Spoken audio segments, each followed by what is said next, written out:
Good morning students, welcome to our channel পূর্ণ educational guide. প্রিয় ছাত্রছাত্রীরা কেমন আছো সবাই? আশা করি সবাই ভালো আছো। আজকে আমি তোমাদের সঙ্গে আরও একটি গুরুত্বপূর্ণ অনুচ্ছেদ রচনা নিয়ে আলোচনা করব। রচনাটি হলো সময়ের মূল্য সম্পর্কে। এছাড়াও বাংলা প্রবন্ধ রচনা বড়দের জন্য ও ছোটদের জন্য আমার চ্যানেলে আগেই প্রকাশিত হয়েছে। তোমরা যারা সেই রচনার ভিডিওগুলি এখনো দেখে উঠতে পারোনি, আমার চ্যানেলে গিয়ে দেখে নিতে পারো। কিছু কিছু ভিডিওর লিংক আমি ডিসক্রিপশন বক্সে দিয়ে দেব, না হলে তোমরা প্লেলিস্ট চেক করলে পেয়ে যাবে।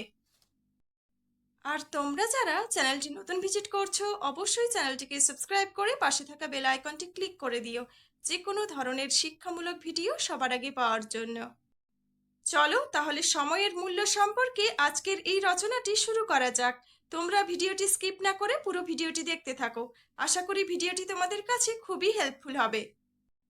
বাংলা অনুচ্ছেদ রচনা। সময়ের মূল্য। সময় অতি মূল্যবান। সময় নদীর স্রোতের মতো অবিরাম ছুটে চলে। সময় কারোর জন্য অপেক্ষা করে না। যে সময় চলে যায় তা আর ফিরে আসে না। টাকা, সম্পদ, পরিশ্রম কোনো কিছুর বিনিময়ে সময়কে ফিরে পাওয়া যায় না। তাই সময় এত মূল্যবান। মানুষের জীবন সীমিত। জন্ম থেকে সে ছুটে চলেছে মৃত্যুর দিকে। সময় চলে যাওয়া মানে জীবন ছোট হয়ে আসা। তাই প্রতিটি মুহূর্তকে কাজে না লাগালে সফলতা আসে না। কৃষক যদি সময় মতো বীজ বপন না করে, তাহলে সে গোলা ভরা ফসল পাবে না।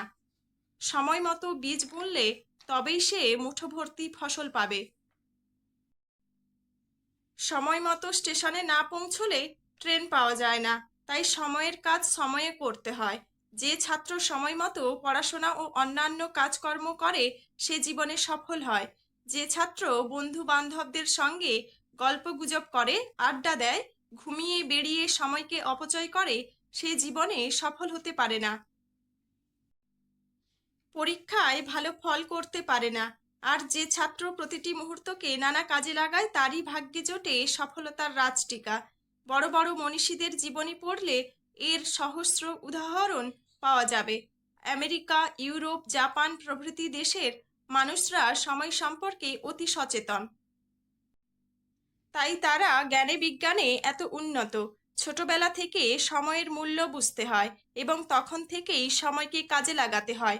সময়কে সঠিকভাবে কাজে লাগাতে পারলে তবেই জীবনে আসে পূর্ণ সফলতার চাবিকাঠি। তো আমার প্রিয় ছাত্রছাত্রীরা, সময়ের মূল্য সম্পর্কে আজকের এই অনুচ্ছেদ রচনাটি এখানেই শেষ হলো। তোমরা এই রচনাটি করো। পুরো রচনাটি কেমন লাগলো অবশ্যই কমেন্ট করে জানিও। রচনাটি ভালো লাগলে আমার চ্যানেলটি সাবস্ক্রাইব করে দিও, লাইক, শেয়ার ও কমেন্ট করে দিও। আর তোমরা যদি অন্য কোনো শিক্ষামূলক ভিডিও পেতে চাও, অবশ্যই কমেন্ট বক্সে কমেন্ট করে জানাও। আজকে এই পর্যন্তই, দেখা হচ্ছে পরের ক্লাসে। ভালো থেকো, সুস্থ থেকো। ভিডিওটি দেখার জন্য সবাইকে ধন্যবাদ।